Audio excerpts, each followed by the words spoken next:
नमस्कार, मैं संजीव चंदन। स्वागत है आपका इस त्रिकाल में। हमारे साथ है हमारे साथी विनय ठाकुर, वरिष्ठ पत्रकार। विनय जी, आपका भी बहुत बहुत स्वागत है।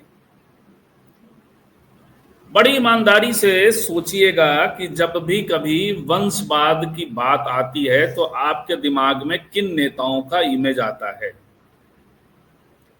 बिहार में तो लालू जी आते हैं क्या?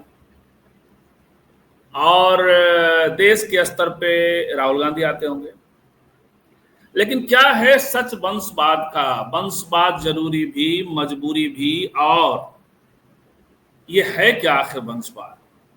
और एक एक थोड़ी सी चर्चा में हमने एक दिन बात की थी कि ये भारतीय लोकतंत्र की ताकत है फिर भी कि रिप्रेजेंटेशन के स्तर पे वंशवाद धीरे धीरे संख्यात्मक तौर पे कमता चला जा रहा है।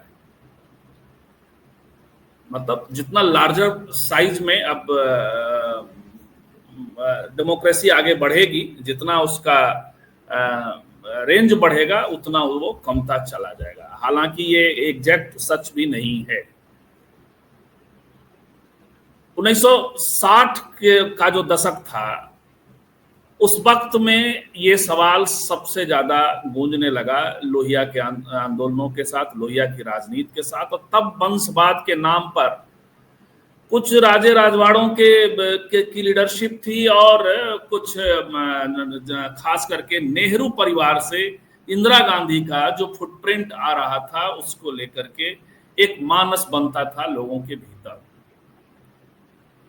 और ये एक सिलसिला सा चल पड़ा। लेकिन तब ये लड़ाई मूलतः और ये जो नारा था वो वैसे लोगों के द्वारा ज्यादा अपील मतलब उसको लिया जाता था, या उसका ग्रहण किया जाना कहिए, उसको लीड करना भी कहिए, उसको आगे ले जाना भी कहिए। अब वैसे समाज, वैसे लोग, वैसी जातियों से था जिनका लोकतंत्र में वोटर तो थे लेकिन भागीदारी बेहद कम था, सत्ता की शेयरिंग बेहद कम थी। लेकिन धीरे धीरे जैसे जैसे दशक आगे बढ़ते हैं और सत्ता का स्वरूप बदलने लगता है तब, और वो वंशवाद कहीं ना कहीं जाकर के सामंतवाद और एक अलग किस्म से, यदि आप संख्या घरानों में गिनेंगे तो उस वक्त के घराने कम थे, लेकिन वो यदि उसके प्रभाव क्षेत्र को देखेंगे, कल्चरल, सोशल, इकोनॉमिक, तो वो बहुत बड़ा था। इसलिए वंशवाद लोगों के मन में एकदम सटिक जाकर के बैठता था। जब बात वंशवाद की होती थी तो सीधे गांव घर के वंश भी दिखाई पड़ते होंगे कि किस तरह से गांव घर की संपत्ति और गांव घर का जो पूरा उसकी सत्ता संरचना है उस पर कौन से लोग काबिज हैं। लेकिन धीरे धीरे चीजें बदली। अब सवाल, आज एक खबर मैं देख रहा था और थोड़ा सा एक सूची पढ़ दूंगा बड़ा तेजी से कि बिहार के चुनाव में ये जो वंशवाद है वो कहां है। जिनको लालू जी से, और वो मैंने इसीलिए कहा कि आपके इमेज में लालू प्रसाद आते होंगे, लेकिन वो इसलिए आते होंगे कि एक तो सामने दिखाई पड़ने के कारण भी आते होंगे, और दूसरा लालू जी को लेकर के या इस परिवार को लेकर के जो एक मानसिकता बनी है, जो धारणा बनी है, वह भी एक कारण होता होगा। लेकिन क्या आप जानते हैं कि भारतीय जनता पार्टी में सबसे ज्यादा विधायक और सांसदों की संख्या है 387, जो किसी न किसी वंश परंपरा से हैं, 387। हालांकि उनका परसेंटेज कम है, 18.62। इसकी वजह यह है कि वो उनकी लोकसभा में भी पार्टिसिपेशन बड़ा है और कई विधानसभाओं में उनके विधायक हैं। कांग्रेस के 285 सांसद और विधायक किसी न किसी परिवार से आते हैं। उनके विधायकों और सांसदों की टोटल संख्या है 857, इसलिए प्रतिशत बन जाता है 33.25। लेकिन जब बात बिहार की आती है तो राष्ट्रीय जनता दल के 98 विधायक, विधान पार्षद और सांसद हैं, उसमें से 30 किसी न किसी परिवार से, 30.61%। लेकिन उससे ज्यादा, अब जरा गौर करिएगा, संख्या 81 है, उसमें 28 किसी न किसी वंश परंपरा से, वो जदयू में है। प्रतिशत हो जाता है 34.57। तो ये है मसला इसमें कहाँ है, इस पर जरा बात करेंगे हम। ऐसा क्यों है, ये जो वंशवाद है, और वंशवाद कथित तौर पे वंशवाद है भी या नहीं, या क्या उसकी जरूरत होती है और क्या उसकी मजबूरी होती है। अब तो बहन जी भी जो सबसे हाशिए का संघर्ष उत्तर भारत में रहा वो बहुजन समाज का रहा, और बहुजन समाज से भी अब परिवार के जूते में पांव रखने की कोशिश नेता कर रहे हैं। जी, मैं बात आकाश आनंद की कर रहा हूं। तो इस सब पर बात करेंगे अगले आधे घंटे 40 मिनट में, लेकिन यदि आप कुछ नाम सुनना चाहें तो सुन लीजिए। बीजेपी से सम्राट चौधरी, शकुनी चौधरी के बेटा हैं।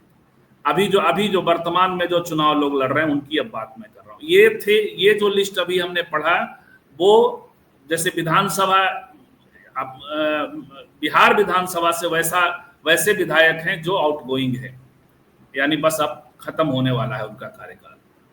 लेकिन अब पढ़ रहा हूं मैं कि इस चुनाव में जो वंशवादी परंपरा से आने वाले उम्मीदवार हैं उसमें सम्राट चौधरी, याद करिएगा, बीजेपी, नीतीश मिश्रा, जगन्नाथ मिश्रा के बेटे। यदि इमेज आपने लालू जी वाली बना ली होगी तो थोड़ा सा टोन डाउन करें।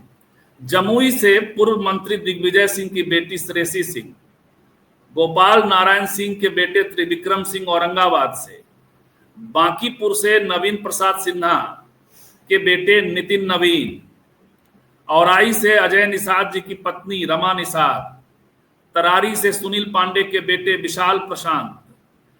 कई बार लगता ऐसा है कि सिर्फ चिराग दे रहे हैं, जीतन राम मांझी दे रहे हैं, ऐसा नहीं है। छोटी पार्टी है, 6 टिकट मिला है तो उनका ज्यादा दिख जाता है, लेकिन जब बड़ी पार्टियां हैं तो आप ये तमाशा देखा आपने, मैंने वो डेटा पढ़ा, बताया। और ये प्राणपुर से निशा सिंह, परिहार से गायत्री देवी, ये सब और कई नाम हैं जो बीजेपी से हैं और बीजेपी के वंशवादी परंपरा से आते हैं। जदयू में हमने कहा ही 81 में 88 हैं। अब ये इस समय जो चुनाव लड़ रहे हैं उसमें लवली आनंद तो अब सांसद हैं ऑलरेडी, अब उनके दोनों बेटे चुनाव लड़ रहे हैं। चेतन आनंद नवीनगर से लड़ रहे हैं, अच्छा दूसरा बेटा पता नहीं लड़ रहे। मंजू वर्मा के बेटे अभिषेक कुमार, वो चेरिया वर्मा बरियारपुर से लड़ रहे हैं। अरुण कुमार के बेटे ऋतुराज कुमार, वो घोसी से लड़ रहे हैं। इसमें एक क्रॉस कास्ट है। कोमल सिंह की मां सांसद और पिता दिलीप सिंह एमएलसी हैं। नरेंद्र सिंह के बेटे सुमित सिंह चकाई से लड़ रहे हैं। तो ये एक लिस्ट है जदयू का।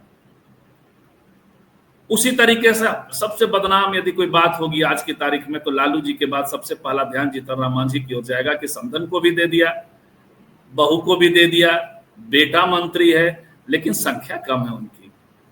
यदि उनके पास भी लार्जर संख्या में चीजें होती तो शायद उनका भी परसेंटेज डाउन होता है। यदि इस हिसाब से देखिएगा तो उनका परसेंटेज बहुत हाई हो जाएगा।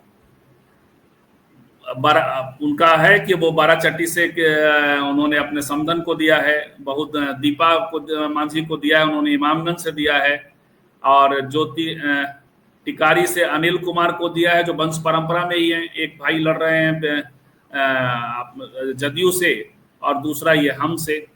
अरुण कुमार भाई नहीं लड़ रहे हैं, भतीजा लड़ रहा है, भाई का बेटा ऋतुराज। उपेंद्र कुशवाहा जी आज का बड़ा वो फोटो बड़ा चल रहा है कि पत्नी को ये टिकट देते हुए। और वंशवाद के खिलाफ बहुत बोलने वाले हमारे पीके साहब जनसुराज वाले, उनके यहाँ भी एक सूची है। आरसीपी सिंह ने अपनी बेटी को बड़ा लजाते शर्माते बगल वाले से उदय सिंह से वो उनका नाम की घोषणा करवाई। और सबसे बड़ी बात है कि लेफ्ट भी इससे अब अछूता नहीं रहा।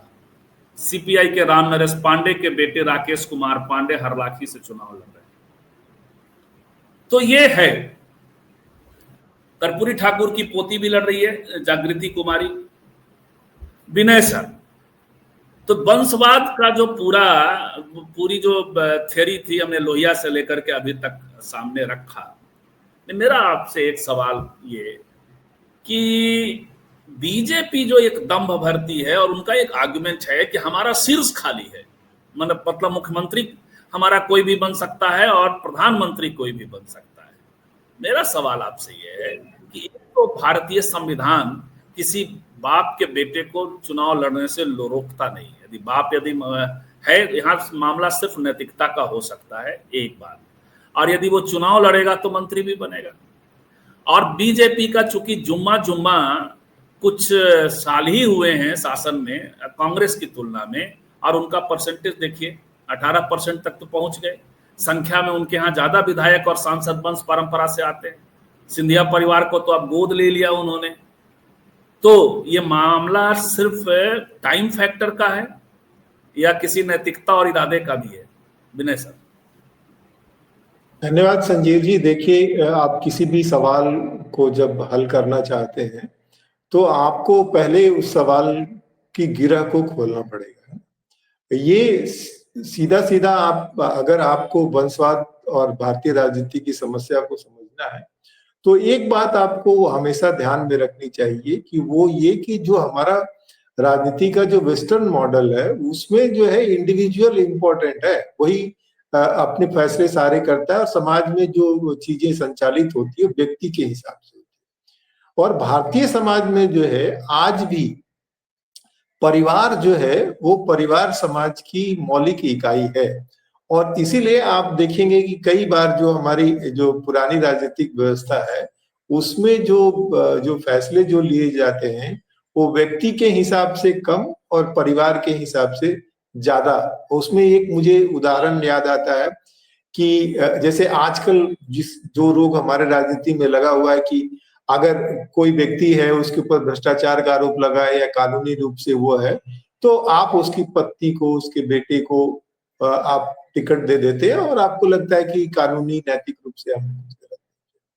लेकिन तमिलनाडु में एक उरैयूर जगह पे अभिलेख है, उसमें जो टैंक का पानी तालाबों का पानी वितरण के लिए जो समितियां बनाई जाती थी उसमें एक बहुत गौर करने लायक और प्रोग्रेसिव कानून ये था कि अगर कोई व्यक्ति भ्रष्टाचार करता है तो ना केवल उसको प्रतिबंधित किया जाता था अगली बार चुने जाने के लिए, बल्कि उसके सारे परिवार को प्रतिबंधित किया जाता था, है ना। तो वहां से अगर हम चीजों को देखते हैं तो हमको एक ये भी चीज देखनी चाहिए कि क्यों वंशवाद कब है और कब नहीं है। एक बात आपको गौर करनी चाहिए कि जो भारतीय समाज में जो ट्रेडिशनल लॉयल्टी है वो किस तरह से काम करती है। इसमें एक समस्या है सर, समस्या ये है कि वो जो धारणा है जो आप जिस थ्योरी की बात आप कर रहे हैं जी, मैं ये कह रहा हूँ कि वंशवाद हमको तब मानना चाहिए जब कोई अक्षम व्यक्ति जो है उसको सिर्फ इस वजह से वो जगह मिली है राजनीति में या किसी और जगह पे जिसको वो डिजर्व नहीं करता है और उसको वो साबित नहीं कर पाता। पर जो हम वंशवाद को उसको सिर्फ इसलिए नहीं मान सकते हैं कि कोई व्यक्ति किसी परिवार से आता है और उसको दूसरों के मुकाबले थोड़े ज्यादा मौके मिल गए लेकिन उसने बाद में अपने आप को साबित किया। तो ये दोनों स्थितियां फर्क है। आप इसमें देखिएगा कि अगर हम उस हिसाब से देखते हैं तो हमको जो है वो वंशवाद को देखने का एक नया देखने को मिलता है। तो हमको वो देखना चाहिए कि कौन किस तरह से आता है। जैसे फिल्मों में भी आप देखते हैं कि स्टार किड्स का बात आती है तो कई स्टार किड्स जो है वो बहुत सारे मौके मिलने पर भी सफल नहीं हो पाते और कई स्टार किड्स हो सकता है मौके मिलने पर सफल हो जाते हैं। तो उनको सिर्फ परिवार की वजह से उनको सफलता नहीं मिली। यही हालत राजनीति में भी है। राजनीति में भी जो जी आप जो वो कह रहे थे तमिलनाडु वाला, उस पर मैं टिप्पणी करना चाह रहा था कि चूंकि भारतीय संविधान में और लोकतंत्र में भी व्यक्ति इकाई है, वो जो पानी का तालाब का भ्रष्टाचार परिवार इकाई नहीं, वही मैं बोल रहा हूँ ना कि जो हमारा जो संविधान का जो मॉडल है उसमें पुरानी जो परंपरा के हिसाब से बहुत सारी चीजें नए ढंग से रखी गई, लेकिन जब आप किसी समाज को बदलते हैं तो उसकी स्वीकृति माने जो बेस और सुपर स्ट्रक्चर के हिसाब से आप देखते हैं तो चीजें थोड़ा वक्त लेती है ना। तो यहाँ बिल्कुल, क्योंकि व्यक्ति ये ज्यादा प्रोग्रेसिव स्टेप है कि आप व्यक्ति को यूनिट बनाएं, परिवार और समाज को यूनिट ना बनाएं। तो इस लिहाज से लालू जी का बेटा हो या जीतन राम मांझी का बेटा हो या किसी का कोई भी, किसी भी, मान लिया मुन्ना शुक्ला की बेटी हो या तो उसको आप उसके पिता के हिसाब से, अनंत सिंह का बेटा हो, शहाबुद्दीन के बेटे को जिस तरह से इन लोगों ने बना रखा है, ये तो अद्भुत चीज है। बीजेपी वाले तो सारा काम खुद करेंगे और बाकी दूसरों के लिए वो हंगामा खड़ा करते हैं। नहीं, मेरा वही कहना है कि आपको भारतीय समाज की समझ तो होनी चाहिए, लेकिन उस समझ का इस्तेमाल आप किस तरह करते, सकारात्मक रूप में करते, नकारात्मक रूप में करते। अगर कोई परिवार कोई सामाजिक राजनीतिक आंदोलन चलाता है और उस क्रम में वो अपने परिवार के बाकी सदस्यों को भी उसमें शामिल होती है, उनकी भी ट्रेनिंग होती है और उनकी एक्सेप्टेंस होती है, तो वो एक अलग बात है। जवाहरलाल नेहरू जो है और मोतीलाल नेहरू, तो मोतीलाल नेहरू के बाद जवाहरलाल नेहरू आए, लेकिन जवाहरलाल नेहरू सिर्फ इस वजह से नहीं रहे कि मोतीलाल नेहरू के वो लड़के थे। बाद में मोतीलाल नेहरू और जवाहरलाल नेहरू का भी विरोध है। उसी तरह बाकी परिवारों में भी हमको इस तरह से लेना चाहिए कि जो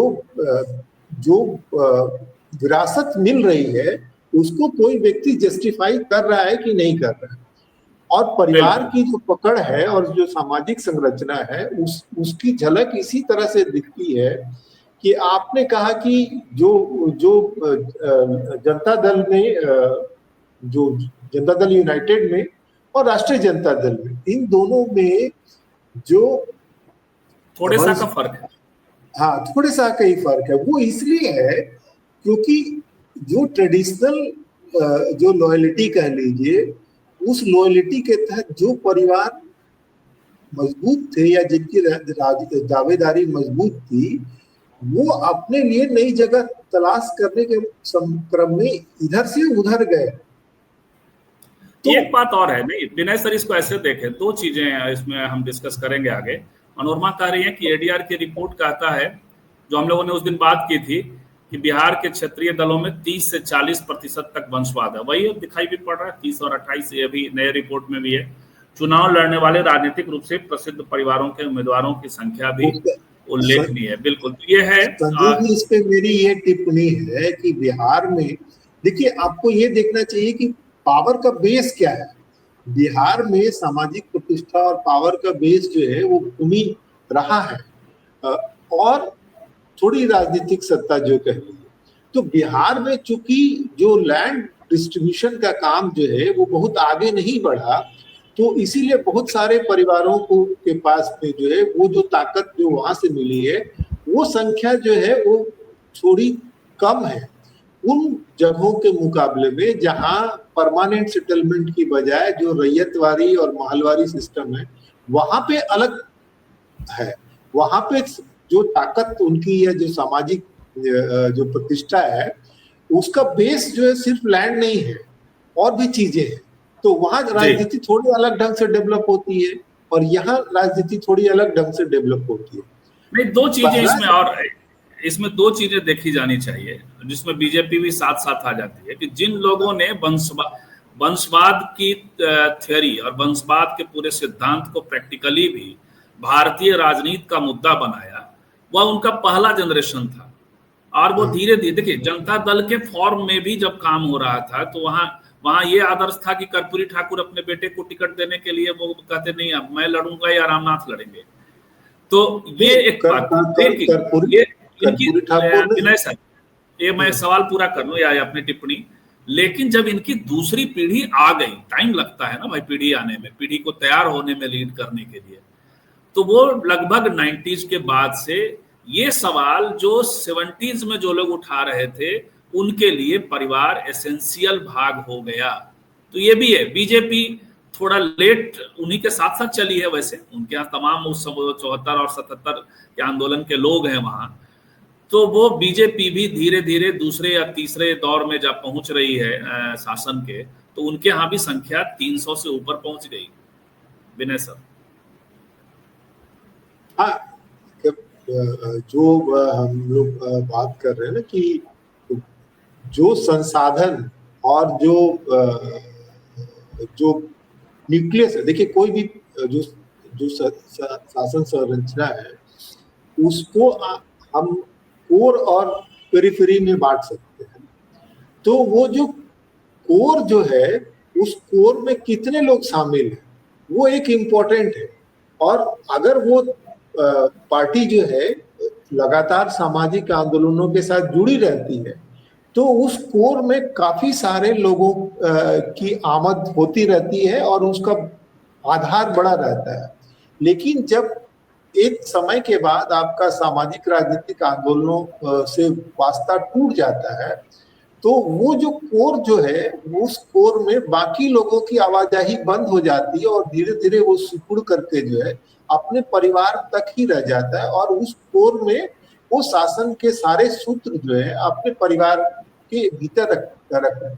उसमें इस बात की भी सहूलियत होती है कि जब आप लंबे समय तक सत्ता में रहते हैं तो आपके पास में दोनों तरह के संसाधन ज्यादा होते हैं, चाहे वो वित्तीय संसाधन हो, चाहे वो मानवीय संसाधन हो, चाहे सूचनाओं का हो। तो इसमें जो परिवार के लोग होते हैं उनको थोड़ी सहूलियत होती है। और जो है ये फिर इस पर भी डिपेंड करता है कि जो जो जो शीर्ष पर जो व्यक्ति बैठा है उसका मिजाज कैसा है और उसके पास कितनी सहूलियत है नीचे की संरचना को बदलने की। एक समय में समाजवादी आंदोलन जो है वो बहुत लोकतांत्रिक आपको दिख रहा है, लेकिन आज समाजवादी जो पार्टियां हैं उस पर ये आरोप बाकी पार्टियों की तरह लग रही है कि भाई उन पे भी जो वंशवाद की छाप है वो भी जो है बहुत जो पार्टियों का जो है लोकतांत्रिकरण करने में उनकी ओर से भी ढिलाई हुई। इसकी यही वजह है। देखिए मनोरमा सिंह कह रही है, लेकिन लोकतांत्रिकता अब उस तीसरे फेज पे आते हैं। मनोरमा सिंह कह रही हैं कि भाकपा माले ने अपने कोटे से 20 में से किसी भी सीट पर, तो ये थोड़ा सा ये टेस्ट इनको 20 साल बाद करना पड़ेगा। जैसे सीपीआई में दो नाम हमने लिए, जो या ये शायद एक नाम रामनरेश पांडे के ही बेटे हैं। तो सारी कम्युनिस्ट पार्टियां धीरे धीरे सीपीआई की गति की ओर जा रही हैं। और उनका बड़ा अच्छा अभी चंडीगढ़ में भाषण था दीपंकर जी का, तो लगभग एक तरह से वो सब हो रहा है उधर ही। तो 20 साल बाद देखा जाएगा कि क्या कम्युनिस्ट पार्टी भाकपा माले में भी ऐसा ही होता है। जो हम लोग जिस रडार पे बीजेपी को टेस्ट कर रहे हैं या राष्ट्रीय जनता दल को टेस्ट कर रहे हैं, उसी रडार पे इनको भी टेस्ट करने में थोड़ा वक्त लगेगा। हाँ, मैंने असली परीक्षा आपकी तब हुई जब सत्ता आपके हाथ में, सेकंड पीढ़ी आपके पास आ गई और सेकंड पीढ़ी आ गई। हाँ, क्योंकि एक सिद्धांत तो इनके यहाँ है ही ना कि ये बड़ा परिवार का यदि वामपंथी बैकग्राउंड है तो वो थोड़ा सा माना जाता है कि एक वातावरण से पैदा हुआ कॉमरेड है, हमारा कैडर है, तो ये दिखता है। तो जो वो ऐसा दिखता है तो पावर संरचना में भी आज न कल दिखना ही दिखना है, इसमें कोई दो मत नहीं। लेकिन अब सर सवाल ये है कि आप परिवार के साथ नहीं चलेंगे। राम लखन, देखिए उसमें दो चीजें जो आप जो अक्सर कहते हैं और आज भी कह रहे हैं कि आपको प्रूव करना पड़ता है। तेज प्रताप अभी तक लिगेसी नहीं ले पाए, तेजस्वी लेकर चल रहे हैं। गांधी जी के बेटे लिगेसी नहीं ले पाए। गांधी जी के बेटे जो है वो ऐसा नहीं ले पाए। बाबा साहब अम्बेडकर के, बिल्कुल बाबा साहब अम्बेडकर का परिवार पैन महाराष्ट्र जो है, आरपीआई का एक सेक्शन भारी उनके पास है, या आरपीआई का नहीं सेक्शन है लेकिन आरपीआई सेक्शन दूसरों के पास है। और पैन महाराष्ट्र या वो पैन भारत नहीं बन पाए बाबा साहब के पोते। अच्छा, ये आपके बेटा भी नहीं बन पाए। इसके अलावा मान लिया समाज भी अपनी लीडरशिप देता है। जैसे रामलखन सिंह यादव का परिवार, तो आप सुन रहे हैं कि वो पता नहीं, मैंने उनका बैकग्राउंड नहीं चेक किया, कहीं पढ़ रहा था कि वो रामलखन सिंह यादव परिवार के ही हैं जो पटना साहिब से चुनाव लड़ रहे हैं।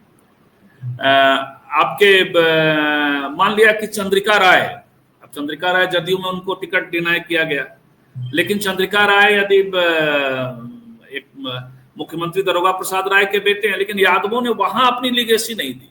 लिगेसी लालू प्रसाद जी के यहाँ दिया। और वैसे में लालू प्रसाद देखिए ना कि पप्पू यादव ने कितनी कोशिश की कि उनको जो है लालू यादव की लिगेसी दी जाए। कहा भी उन्होंने कि मैं ही जो है असली उत्तराधिकारी लालू यादव का। उसी पर मैं आ रहा था कि तो लालू प्रसाद का यदि वंश नहीं होता वंश परंपरा में नहीं ले जाएंगे तो पप्पू यादव ले जाने के ना तो अधिकारी दिखाई पड़ते हैं, बहुत ही उच्छृंखल दिमाग दिखाई पड़ता है उनका, कभी यहाँ कभी वहां। और दूसरा की लीगेसी भी यादवों ने उनको उस तरह से नहीं इंटरेस्ट किया है, तेजस्वी में लोग देख रहे हैं विनय सर। नहीं, वही मैं बोल रहा हूँ ना कि देखिए कि आपके हाथ में जब गाड़ी की चाबी दी जाती है तो आप ये बात ठीक है कि आपसे कुछ गलतियां हो सकती है, लेकिन मूल रूप से जो समाज देखता है वो समाज ये देखता है कि आप में सीखने की प्रवृत्ति है कि नहीं, आप अपनी गलतियों को सुधारने की कोशिश करते हैं कि नहीं करते, और कहाँ ले जाना चाहते हैं, ये इम्पोर्टेंट है। देखिए अभी तेजस्वी ने जितना साबित किया है उसके साथ साथ उनके प्लस में ये भी है कि लालू जी की छाया अभी उन पर है। उनकी बड़ी परीक्षा जो है तब होगी जब उनको रिटेन करनी पड़े, जब लालू जी नहीं रहेंगे, उनकी अनुपस्थिति में जो उनको मिला है उसको वो रिटेन कितना कर पाते हैं, असली परीक्षा तब होगी, है ना। जैसे मान लीजिए एमजी रामचंद्रन की पत्नी के चलिए हम लोग परिवार को जाति पर टेस्ट करें तो आप उपेंद्र कुशवाहा अपना कोई लीगेसी खड़ा नहीं कर पा रहे हैं और पूरा कुशवाहा समाज किसी एक लीडर में अभी पूरी ताकत नहीं दे रहा है। वैसे ही यदि कल लालू जी आप जो कह रहे हैं तो विकल्प होगा यादव समाज के सामने, और तब यदि वो पूरी ताकत नहीं देता है तो अलग बात है, लेकिन जब ताकत देगा तो उसी वंशवादी परंपरा में चलेगा। हो सकता है कल तेजस्वी की बेटियां भी सामने आ जाए विनय सर।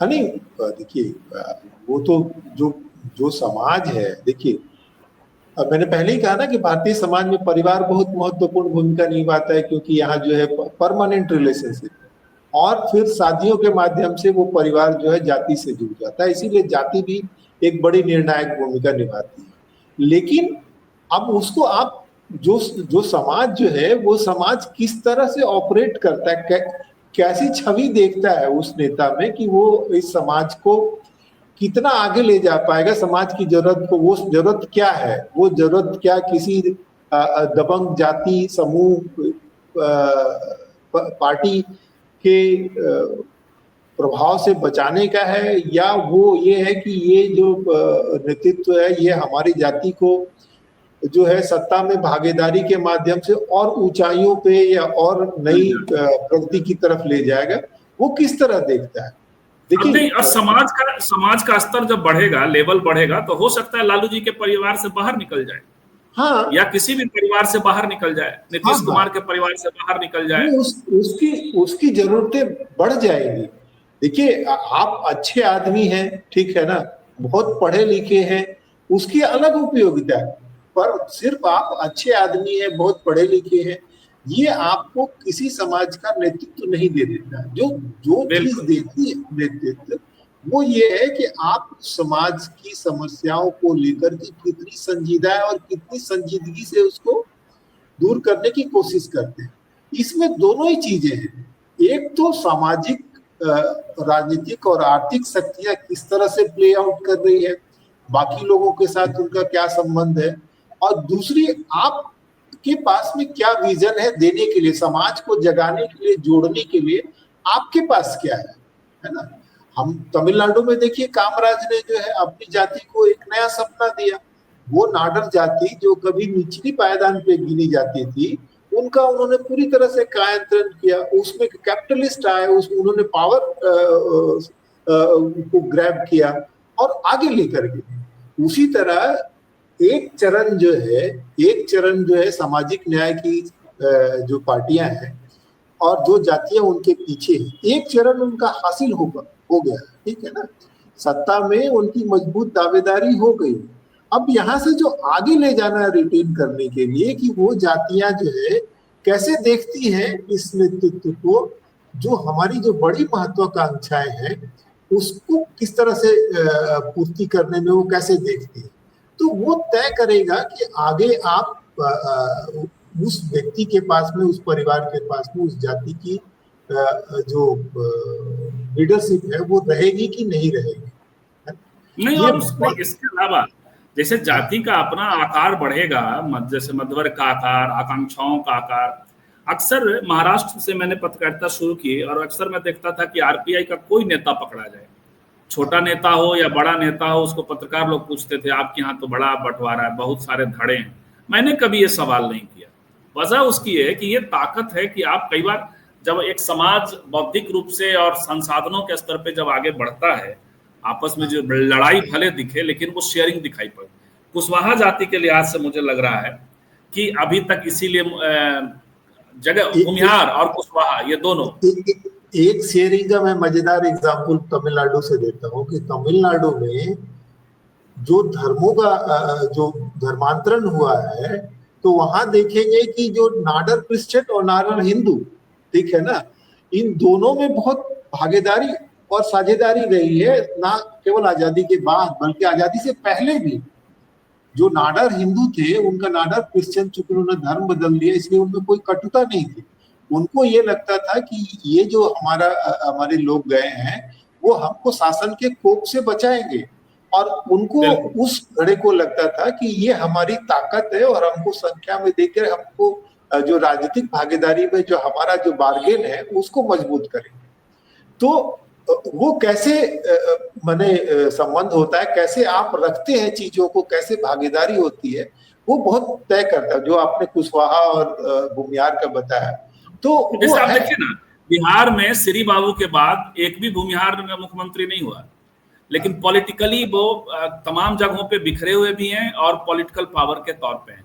कुशवाहा आज सबसे भिन्न पोजीशन में है, टिकट बंटवारे में उनका शेयर बहुत बड़ा शेयर है, यादवों की तुलना में तो बहुत बड़ा। तो कई बार जब समाज आगे बढ़ता, हो सकता है 10 साल बाद हम ये वंशवाद पर इस तरह से बात नहीं कर रहे होंगे जिस तरह से आज कर रहे हैं, क्योंकि 70 के दशक का जो वंशवाद की बात थी और आज का जो प्रसंग है वो अलग है।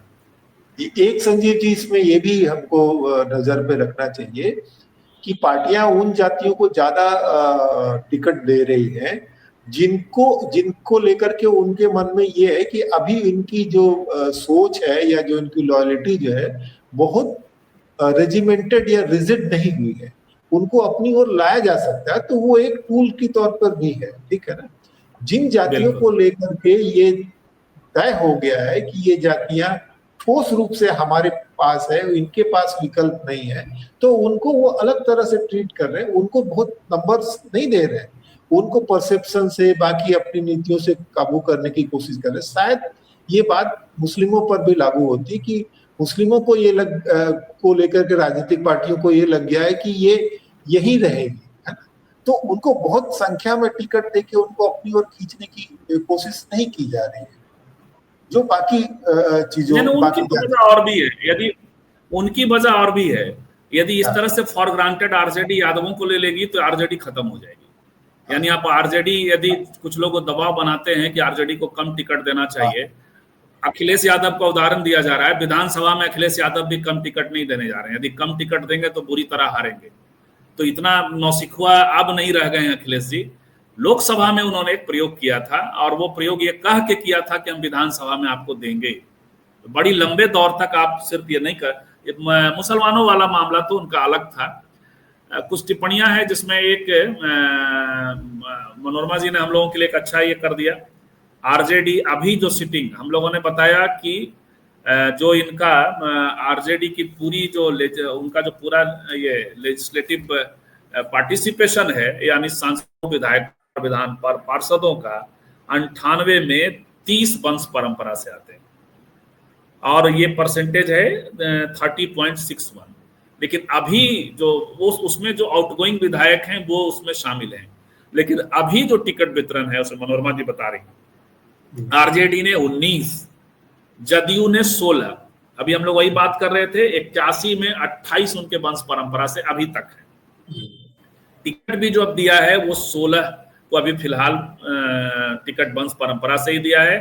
बीजेपी, इनको जरूर, इसलिए हमने थंबनेल पे बीजेपी को लाया है कि इनकी बड़ी सुचिता की, चाल, चरित्र और चेहरे की बात करते हैं। कल एक लेफ्टिस्ट खेमे में घूमने वाले किसी साहित्यकार की टिप्पणी हमारी ओर आई कि चाल और चरित्र के हिसाब से तो नीतीश कुमार और कांग्रेस ज्यादा करीब बैठते हैं, राजद और बीजेपी। तो मुझे लगा कि ये भाजपा ही बोल रहा है, क्योंकि ये सब भाषा वगैरह भी चाल, चरित्र, चेहरा, तो ये बीजेपी वाले चाल चरित्र चेहरा की बात करते हैं। 14 अभी, और वैसे भी इनके 2078 लेजिस्लेचर में से ये लेजिस्लेटर्स में से 387 वंश परंपरा से आते हैं टोटल। अभी टिकट भी उन्होंने 14 दिया है, कांग्रेस 4।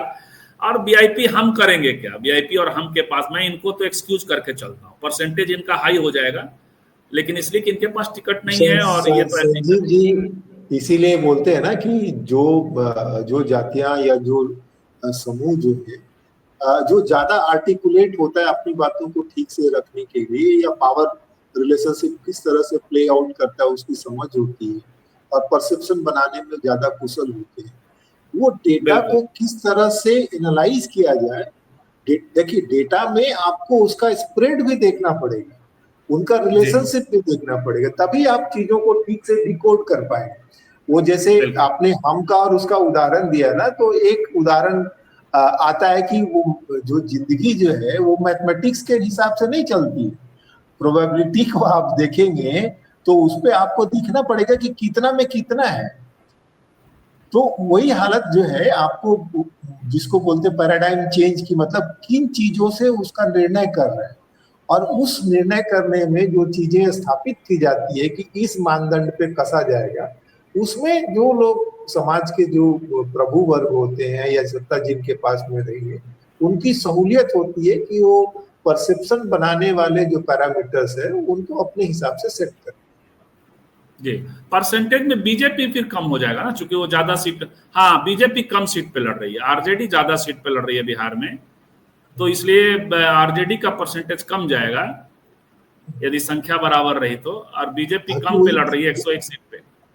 यही खेल होता है ना कि जब सूट करता है तो लोग एब्सोल्यूट नंबर को दिखाते हैं, और जब सूट नहीं करता है तो परसेंटेज को दिखाते हैं। राव कनक सिंह यादव कह रहे हैं, इसीलिए इस पूरे रिपोर्ट में भी, आज इंडियन एक्सप्रेस के रिपोर्ट में टोन डाउन किया हुआ है, जबकि संख्या के हिसाब से यदि देखें तो 387 है, अच्छी संख्या है। ये एक बात कह रहे हैं, कल भी रात में भी इन्होंने कही थी कि पार्टी का जो दल बदल कानून से भी सुरक्षित रहती है और टूट फूट से बची रहती है यदि एक ही उस तरह जाति समूह जिसका वो पार्टी है, उनका, इनकी थियरी ये है, रात में भी बोल रहे थे कि चुनाव के बाद यदि यादव रहेंगे राजद में तो वहां फूट की संभावना कम रहेगी। नहीं संजीव जी, ये स्थिति इसलिए आई है क्योंकि राजनीतिक पार्टियों ने जो है तो वो आंदोलन का रास्ता छोड़ दिया है, और पार्टी की डिसिप्लिन जो है ना वो सिर्फ सत्ता से संचालित हो रही है। और इसीलिए देखिए, लेकिन ये आंदोलनकारी ही थे जिन्होंने अपने बेटों को स्थापित किया। मैं तो वही कह रहा हूँ ना, 70 के दशक में बेटे बेटियों को, 70 के दशक में जो वंशवाद की थ्योरी लेके आए उसके मायने अलग थे। हमने उसका कहा कि बहुत उसका फ्लैट मायने था, उसका असरकारी भी था, पेनिट्रेटिंग भी था। लेकिन ये जब अपनी सत्ता इनकी आई तो यही तो लेके आए। तो आंदोलन जमीन पे नहीं होते, एक वजह है ही नए कार्यकर्ताओं का फ्लो, लेकिन एक वजह यह भी है कि आप जब सत्ता में आते हैं उसके बाद आप उस सत्ता परंपरा को, उसके साथ जो जुड़े हुए लोग हैं उसको भी ले जाना चाहते हैं। शायद ये वजह होगी या पता नहीं।